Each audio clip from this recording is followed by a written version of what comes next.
الحمدللہ رب العالمین والصلاة والسلام علی سید الانبیاء والمرسلین۔ اصول مطالعہ کورس میں ہمارا ایک اہم عنوان ہے اہل علم کی کتابی زندگیاں، ان کے تجربات اور اسباق کی روشنی میں۔ اسی سلسلے کی ایک اہم کڑی آج کا یہ سبق ہے، جس میں ہم ایک عظیم شخصیت کے تجربات سے رہنمائی حاصل کرنے کی کوشش کریں گے۔ آج ہمارے اس اصول مطالعہ کورس کی 5ویں نشست ہے، جس میں ہم آپ کے سامنے یہ بات رکھیں گے کہ کس طرح اساتذہ کرام کی مسلسل رہنمائی اور تربیت نے ایک شخصیت کے اندر ذوق مطالعہ کو پروان چڑھایا، اور یہی تدریجی محنت آگے چل کر اسے ایک عظیم شخصیت بنانے کا سبب بنی، یہاں تک کہ مطالعہ اس کی زندگی کا لازمی جز بلکہ اوڑھنا بچھونا بن گیا۔ تو آج ہم حضرت شیخ الاسلام صاحب کی مطالعاتی زندگی ایک عملی رہنمائی کے کچھ پوائنٹس آپ کے سامنے رکھیں گے۔ اس میں پہلا پوائنٹ شخصیت سازی کے 3 بنیادی عوامل، یہ ایک تمہید کے طور پر آپ کے سامنے رکھا جائے گا۔ اور دوسری بات، پہلا مرحلہ، حضرت شیخ الاسلام صاحب کی مطالعاتی زندگی کو مراحل میں تقسیم کیا گیا ہے سمجھنے کے لیے۔ تو اس میں پہلا مرحلہ آتا ہے بچپن میں کتابوں سے محبت۔ تیسری بات، حضرت کے معروف اساتذہ کرام کا مختصر تعارف۔ چوتھی بات، دوسرا مرحلہ آتا ہے جس میں اساتذہ کرام نے مطالعے کا ذوق پیدا کیا۔ اب کیسے کیا، کس کس انداز سے کیا، یہ بھی انشاءاللہ آپ کے سامنے رکھا جائے گا۔ پھر اس کا نتیجہ یہ ہوتا ہے، ایک تیسرا مرحلہ آتا ہے جس میں حضرت خود مطالعہ کرتے ہیں اور خود علمی جستجو کی طرف بڑھتے ہیں۔ اور چھٹی بات، پھر کتابوں سے اجمالی واقفیت کا طریقہ کار کیا تھا، اس سے ہم فائدہ اٹھائیں گے۔ 7ویں بات، پھر درس و تدریس، درس و تالیف تک کا سفر، اپنی رسمی طالب علمانہ زندگی سے پھر وہ تدریس کی طرف منتقل ہوتے ہیں۔ اور 8ویں بات، مطالعے کا دائرہ کیا ہے، عربی اردو مصنفین میں کون سے مصنفین حضرت کو پسند ہیں اور کن کن مصنفین کی کتب کا حضرت نے مطالعہ کیا، ہم اس کو سمجھیں گے، اور کس طریقے سے مطالعہ کیا یہ بھی آپ کے سامنے انشاءاللہ رکھا جائے گا۔ اور 9ویں بات، اخبارات اور رسائل کے مطالعے کی اہمیت کے حوالے سے ہے۔ 10واں پوائنٹ ہے حضرت باطل نظریات کی تردید اور مطالعے کا طریقہ کار، کہ جب آپ دوسرے نظریے کے لوگوں کی افکار پر تردید کریں گے تو کس طریقے سے کریں گے، اور دوسرے نظریات کا مطالعہ کب کیا جائے، اس حوالے سے آپ کو رہنمائی ملے گی۔ اور 11ویں بات، متاثر کن شخصیت کا تعارف۔ 12ویں بات، مغربی مفکرین کے نظریات کو کن کتابوں سے سمجھ سکتے ہیں۔ اور 13ویں اور آخری بات، طلباء کرام کے لیے ایک قیمتی نصیحت۔ پہلا پوائنٹ ہے شخصیت سازی کے 3 بنیادی عوامل۔ حضرت مولانا رابع حسنی ندوی رحمہ اللہ فرماتے ہیں، باصلاحیت شخصیات کی تشکیل میں 3 عوامل کار فرما ہوتے ہیں۔ پہلا، مربیین، والدین، خاندانی بزرگ، گھر اور باہر کا ماحول۔ دوسرا، معلمین اور اساتذہ کرام، جن کے زیر اثر وہ شخصیت اپنی طالب علمی کا دور گزارتی ہے۔ نمبر 3، جن کتابوں کا مطالعہ وہ شخصیت اپنی نشو و نما کے زمانے میں کرتی ہے۔ اور ہم کوشش کریں گے کہ حضرت شیخ الاسلام صاحب کی زندگی میں انہی تینوں چیزوں کو بالکل واضح کیا جائے۔ دوسرا پوائنٹ ہے مطالعے کا پہلا مرحلہ، کتابوں سے محبت۔ حضرت شیخ الاسلام صاحب مفتی محمد تقی عثمانی صاحب دامت برکاتہم العالیہ فرماتے ہیں، اپنے چاروں طرف تو کتابیں تو نظر آتی تھیں، حضرت والد صاحب کا ان سے شغف بھی روزانہ دیکھتا تھا، اور اس بنا پر کتابوں سے انجانی سی محبت بھی معلوم ہوتی تھی، اور ان میں سے کئی کتابوں کے نام بار بار دیکھنے سے یاد ہو گئے تھے، لیکن ان کے مضامین کی معرفت اور ان سے استفادہ اپنی پہنچ سے باہر تھا۔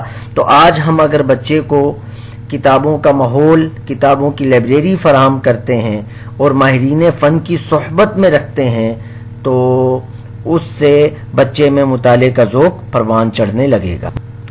تیسری بات ہے جن اساتذہ کرام نے شیخ الاسلام صاحب کے اندر ذوق مطالعہ کی آبیاری کی، ان کا مختصر تعارف۔ ان میں سب سے پہلے حضرت مفتی شفیع عثمانی صاحب رحمہ اللہ، جو ان کے والد محترم ہیں اور حضرت کی بھرپور حوصلہ افزائی کرتے تھے، جو کہ آپ کو یادگار زمانہ شخصیات میں بھی جس کی بات مل جائے گی، اور عظیم عالمی شخصیت ایک کتاب ہے جو حضرت کی یادوں ہی کا مجموعہ ہے، اس میں بھی آپ کو یہ بات مل جائے گی۔ مولانا صحبان محمود صاحب، اور تیسرے استاد حضرت مفتی رشید احمد صاحب، چوتھے استاد حضرت شیخ سلیم اللہ خان صاحب، اور پانچویں استاد حضرت مفتی ولی حسن صاحب۔ گویا کہ اللہ رب العزت نے شیخ الاسلام صاحب کو ماہرین فن کی ایک جماعت سے استفادہ کرنے کی توفیق دی تھی۔ آج ایک سوال کیا جاتا ہے کہ جناب ادارے میں بچوں کے اندر تحقیقی ذوق کیسے منتقل کیا جائے، تو ہم حضرت شیخ الاسلام صاحب کی زندگی سے یہ بات سمجھتے ہیں۔ اس سے پہلے یہ بات سمجھ لیں، حضرت شیخ عوامہ حفظہ اللہ فرماتے ہیں کہ ماہر فن استاد سے پڑھنا چاہیے۔ ماہر ہونے میں دو صفت ہے، پہلی صفت وہ فن میں ماہر ہو، نمبر دو فن منتقل کرنے میں ماہر ہو۔ تو حضرت شیخ الاسلام صاحب کو جو اساتذہ ملے تھے وہ فن میں بھی ماہر تھے اور فن منتقل کرنے میں ماہر تھے۔ چلے اب حضرت کی بات کی طرف چلتے ہیں۔ حضرت مفتی رشید احمد صاحب کو اللہ تعالیٰ نے تحقیق کا خاص ذوق عطا فرمایا تھا۔ کوئی چھوٹی سے چھوٹی بات بھی ایسی ہوتی جن کے بارے میں حضرت کو کوئی شک ہوتا تو جب تک اس کی تحقیق نہ فرما لیتے آپ کو چین نہیں آتا تھا، اور خاص بات یہ تھی کہ وہ اپنے شاگردوں کو اس قسم کی تحقیق میں ساتھ لگائے رکھتے تھے جن سے یہ ذوق ان میں منتقل ہوتا۔ چلیں اب ایک دوسری بات بھی حضرت سے سمجھتے ہیں کہ غیر درسی کتابوں کی پہچان کیسے کرائی جاتی ہے۔ حضرت لکھتے ہیں کہ اگر درس کے دوران یا کسی طالب علم کے سوال کے نتیجے میں کوئی بات قابل تحقیق آ جاتی تو اسی وقت کسی طالب علم کے ذمے لگا دیتے کہ فلاں کتاب میں اس کی تحقیق کر کے بتاؤ۔ اس کے نتیجے میں طلباء کو غیر درسی کتابوں کی پہچان بھی ہوتی اور ان سے استفادے کا سلیقہ بھی پیدا ہوتا۔ ماہر فن استاد حضرت مفتی رشید احمد صاحب رحمہ اللہ کا حضرت کی زندگی پر کیا اثر ہوا؟ حضرت مفتی رشید احمد صاحب کے فیض صحبت سے کتابوں کا شوق تو پچھلے سال ہی پیدا ہو گیا تھا۔ حضرت شیخ صاحب لکھتے ہیں کہ دور حدیث کا سال شروع ہوا تو دل میں یہ خواہش تھی کہ ہر سبق اچھی طرح مطالعہ کر کے پڑھا جائے، چنانچہ ہم نے چند کتابیں حضرت والد صاحب کے ذاتی کتب خانے سے لے آئے تھے۔ اگر ہم بھی اپنے ادارے میں ایسے محققین حضرات رکھیں گے تو بچوں میں خود بخود صحبت کی وجہ سے شوق پیدا ہوتا چلا جائے۔ فائدے کی نوعیت حضرت مفتی ولی حسن صاحب رحمہ اللہ، انہوں نے حضرت کی کیسے تربیت کی؟ حضرت فرماتے ہیں خاص طور پر حضرت مفتی ولی حسن صاحب رحمہ اللہ کی وسعت مطالعہ ان کے ہر درس سے جھلکتی تھی۔ انہوں نے رفتہ رفتہ کتبینی کا شوق پیدا کیا، کبھی کبھی کسی کتاب کی طرف رہنمائی فرما کر اس کے مطالعے کا حکم دیتے۔ شروع میں یہ مطالعہ سیرت طیبہ، صحابہ کرام کے حالات تک محدود تھا، پھر جوں جوں درس انظامی کی تعلیم آگے بڑھتی گئی، رفتہ رفتہ دوسری علمی کتابوں کو بھی دیکھنے کا شوق پیدا ہوا۔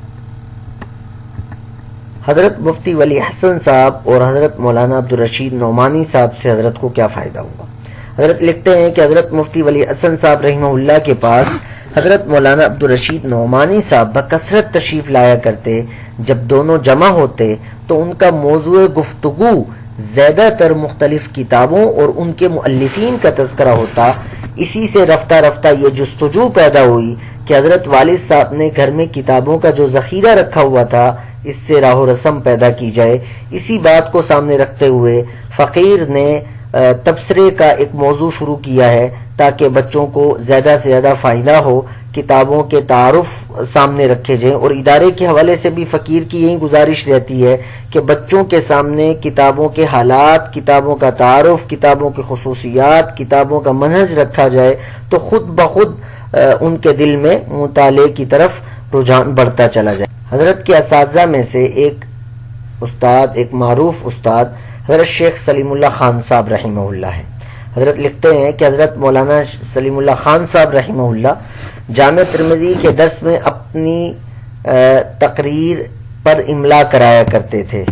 چونکہ املا کرانے میں کچھ وقفہ مل جاتا تھا اس لیے ان کی تقریر عربی زبان میں ضبط کیا کرتا تھا، اور حقیقت یہ ہے کہ حضرت کی یہ تقریر منضبط ہوتی تھی کہ اس سے مسئلے کے تمام پہلو بڑے حسن ترتیب کے ساتھ یکجا ہو جاتے تھے، اور جو باتیں شروع میں منتشر ملتی ہیں وہ یہاں نہایت منطقی ترتیب کے ساتھ چھنے چھنائے انداز میں مہیا ہو جاتی. اسی وجہ سے حضرت مولانا ابوالحسن علی ندوی رحمہ اللہ نے بہت زور ڈالا ہے کہ اپنے بچوں کو ماہرین فن سے جوڑا جائے.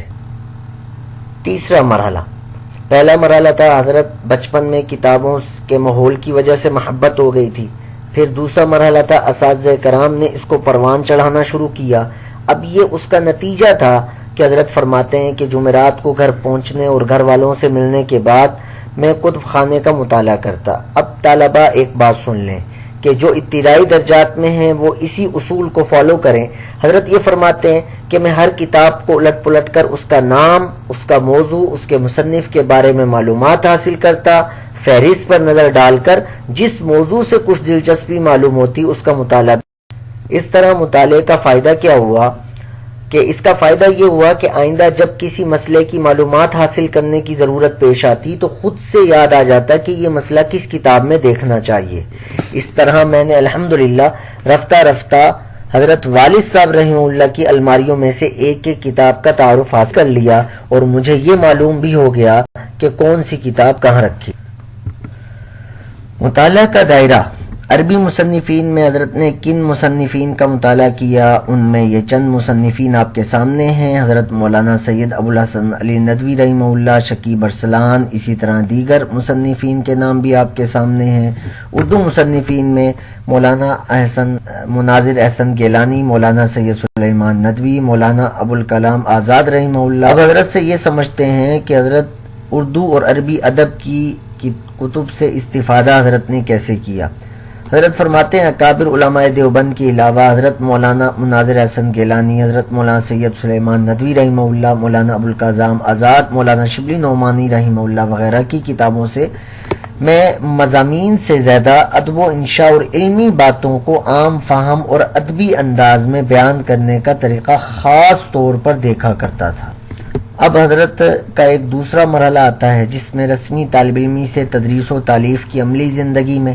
اس میں حضرت لکھتے ہیں کہ جب مجھے شرح جامی دی گئی تو شرح جامی کی تدریس میں نے نحو کی ایک کتاب تھی علامہ جلال الدین سیوطی رحمہ اللہ کی الاقتراء فی اصول النحو، اس کا خلاصہ میں اس کے مباحث کا خلاصہ بنا کر جاتا اور شرح جامی کے مقدمۃ العلم کے طور پر طلبہ کرام کے سامنے رکھتا، اور اصول لغت سے متعلقہ کتب وہ آپ نے المظہر فی علوم اللغہ و انواعها کا. آپ سب حضرات جانتے ہیں کہ مطالعے کا دائرہ محدود نہیں ہے، بلکہ مطالعے کا دائرہ بصری کے ساتھ سمعی آڈیو بک بھی ہے. تو جو کتاب پیچھے گزری الاقتراء فی اصول النحو آپ اس کا مطالعہ کر سکتے ہیں، اور اگر آپ مطالعے کا آپ کے پاس وقت نہیں ہے تو آپ اس کو سن بھی سکتے ہیں. یہ نیٹ سے ہم نے آپ کے سامنے تصویر آپ پیش کر دی. اور یہ المظہر فی علوم اللغہ ہے، اس کی بھی نیٹ پہ آڈیوز وغیرہ موجود ہے. عربی ادب کے حوالے سے حضرت شیخ الاسلام صاحب فرماتے ہیں کہ عربی ادب کے 4 ستون ہیں. حضرت فرماتے ہیں میں نے کہیں پڑھا تھا کہ عربی ادب کے ارکان میں جو شامل کتب ہیں وہ 4 ہیں. البیان و تبیین ہے، الکامل فی اللغہ، کتاب الامالی اور ادب الکلام. تدریس و تعلیف تک کا سفر. حضرت شیخ الاسلام صاحب کی جس طرح تربیت تعلیمی اعتبار سے تدریج کے ساتھ ہوئی ہے، اسی طریقے سے تدریسی اعتبار سے بھی حضرت تدریج ہی سے چلے ہیں. لکھتے ہیں کہ مجھے بچپن سے شعر و ادب کے ساتھ خصوصی دلچسپی اور مناسبت تھی، اس لیے میں جس جماعت میں صرف نحو اور فقہ وغیرہ پڑھا رہا ہوتا، ادب میں مجھے اس سے اگلی جماعت کا کوئی سبق ضرور دیا جاتا تھا. گویا کہ حضرت کو تدریسی ذمہ داریوں میں بھی تدریج کے ساتھ رکھا گیا. حضرت نے کتابیں خریدنے کے لیے بھی کافی قربانیوں کا سامنا کیا ہے. اس میں حضرت لکھتے ہیں کہ عربی ادب کی یہ 2 کتابیں، یہ کتاب الصناعتین اور یہ دوسری کتاب العمدہ ہے. حضرت عربی ادب کی یہ 2 کتابیں میں کسی کباڑیے سے خرید کر لایا تھا اور ان کا مطالعہ بڑا لطف دیتا. اخبارات اور رسائل کے مطالعے کی اہمیت. حضرت والد صاحب کے پاس بر صغیر کے اہم رسائل اور ہفتہ وار اخبارات کثرت سے آیا کرتے تھے. ہر ہفتے میں تازہ آئے ہوئے اخبارات رسالوں پر ضرور نظر ڈالتا تھا. ان سے یہ معلوم ہوتا رہتا تھا کہ بر صغیر کے علمی حلقوں میں کون سے معاملات زیر بحث ہیں، لیکن گزارش یہ ہے کہ آپ حضرات اس پر عمل کرنے سے پہلے اپنے اساتذہ کرام اور ادارے کی پالیسی اور ادارے کے قوانین کو بھی سامنے رکھیں۔ حضرت شیخ الاسلام صاحب سے سوال کیا گیا کہ آپ اپنے پسندیدہ مصنفین کی فہرست فراہم کریں، تو حضرت نے فرمایا کہ وہ تو بہت زیادہ ہیں، البتہ حضرت فرماتے ہیں کہ اگر خالص نظریاتی مقاصد سے ہٹ کر صرف اپنی اصلاح اور عملی زندگی کے اثرات کے نقطہ نظر سے اپنی محسن کتابوں کے بارے میں سوال کیا جائے تو میرا ایک ہی جواب ہوگا کہ وہ حکیم الامت مولانا اشرف علی تھانوی رحمہ اللہ کے مواعظ کا ذخیرہ۔ حضرت شیخ الاسلام صاحب اپنی روداد لکھتے ہیں کہ حضرت تھانوی کی کتابوں کا مطالعہ کس کس دور سے گزرا۔ لکھتے ہیں کہ ابتدائی مطالعے کے دور میں حضرت کی تالیفات اور مواعظ و ملفوظات اپنی فہم و ادراک کی پہنچ سے بالا تر معلوم ہوتے تھے، اس لیے انہیں دلچسپی کے ساتھ پڑھنے کا موقع کم آتا تھا، لہذا حضرت والد ماجد اور اپنے شیخ حضرت عارفی رحمہ اللہ کی ہدایت پر روزانہ معمول کے مطابق جب مواعظ کا مطالعہ شروع کیا تو رفتہ رفتہ دلچسپی اس قدر بڑھی کہ شروع کرنے کے بعد کسی حد پر رکنا طبیعت پر بار ہونے لگا۔ تو اس سے معلوم ہوا کہ بچوں میں استقامت اور بچوں میں استقلال، اس میں استاد کا، اس میں شیخ کا، اس میں مربی کا بہت بڑا دخل ہوتا ہے۔ باطل نظریات کی تردید میں حضرت نے ایک نصیحت فرمائی ہے کہ اس بات کا التزام کیا ہے کہ جس پر کوئی تنقید کرنی ہو اس کی بات خود اس کی تحریر و تقریر سے پورے سیاق و سباق کے ساتھ سمجھنے کی کوشش کی جائے اور اس پر تنقید کی جائے۔ عملی انطباق حضرت فرماتے ہیں میں نے عیسائیت کی خود کتب کا جو ان کی مدح میں لکھی گئی ہیں، جو ان کے اپنے نظریات کے بارے میں لکھی گئی ہیں، ان کا بھی مطالعہ کیا۔ اسی طرح جب میں نے مرزائیت پہ لکھنا چاہا تو خود ان کی کتابوں کا بھی مطالعہ کیا۔ تجدد پسندوں کے افکار و نظریات کا براہ راست خود مطالعہ کیا، لیکن گزارش یہ ہے یہ ہر کسی کے لیے نہیں ہے، اس کی شرائط ہیں جو کہ آگے انشاءاللہ آپ کے سامنے شرائط کے حوالے سے یہ سن لیں کہ حضرت شیخ صاحب فرماتے ہیں کہ میں نے حضرت سید ابو العالی مودودی رحمہ اللہ کی متعدد کتابیں پورے ذوق و شوق سے پڑھی تھیں، لیکن دو شرائط حضرت نے لگا دیں، دو قیدیں لگا دیں۔ چونکہ اللہ کے فضل و کرم سے مجھے اپنے اساتذہ اور خاص طور پر حضرت والد صاحب رحمہ اللہ کی صحبت و تربیت حاصل تھی، فی الجملہ اسلامی علوم سے بھی کچھ نہ کچھ مناسبت پیدا ہو گئی تھی، اس لیے حضرت مولانا مودودی کی کتابوں میں جو باتیں جمہور سے ہٹی ہوئی نظر آتی تھیں ان کا احساس بھی ہو جاتا، ان سے اختلاف بھی ہو جاتا۔ گویا کہ دو شرائط ذکر کی ہیں، نمبر ایک کہ ایک تو کسی ماہر فن کی تربیت ہے، کسی ماہر فن کی صحبت ہے، اور نمبر دو اس سے پہلے مستند کتب کا مطالعہ۔ حضرت سے سوال کیا گیا کہ مغربی فکر اور تہذیب کو سمجھنے کے لیے کن کتابوں کا مطالعہ کرنا چاہیے، تو حضرت نے فرمایا کہ اردو میں الانتباہات ہے حضرت تھانوی رحمہ اللہ کی، مغربی افکار کی غلط فہمیوں کی جڑ اس میں ہے، اور اسی کا مشورہ اس وقت مولانا یاسر ندیم الواجدی بھی دے رہے ہیں، اور محمد حسن عسکری صاحب نے اس کا انگلش میں ترجمہ کیا، اور ہمارے استاد محترم محقق العصر حضرت مولانا نور البشر صاحب دامت برکاتہم العالیہ نے اس کا عربی میں اس کو پیش کیا۔ حضرت شیخ الاسلام صاحب کی طلباء کرام کے لیے قیمتی نصیحت ہے کہ یہ بات اپنی جگہ حقیقت ہے کہ نرا مطالعہ انسان کی زندگی پر اتنا اثر انداز نہیں ہوتا جتنا اثر کسی شخصیت کی صحبت سے ہوتا ہے۔ اس ویڈیو کی معلومات کے مصادر و مراجع دو ہیں۔ نمبر 1 یادگار زمانہ شخصیات کا حوالے مطالعہ، اس کے مدیر ہیں مولانا عبدالحسن عباسی۔ اس کتاب میں تقریباً دنیا اسلام کی 70 سے زیادہ مشہور زمانہ علمی شخصیات اور اہل قلم کے مطالعے کی روداد ذکر کی گئی ہے، اور دوسری کتاب ہے عظیم عالمی شخصیت، یہ ادارہ تالیفات اشرفیہ سے چھپی ہے۔ اس میں حضرت کی تمام تصانیف، یہ حضرت کا ایک سلسلہ تھا یادیں، ان تمام یادوں کو اس کتاب میں بڑے منظم انداز میں جمع کر دیا گیا ہے۔ جزاکم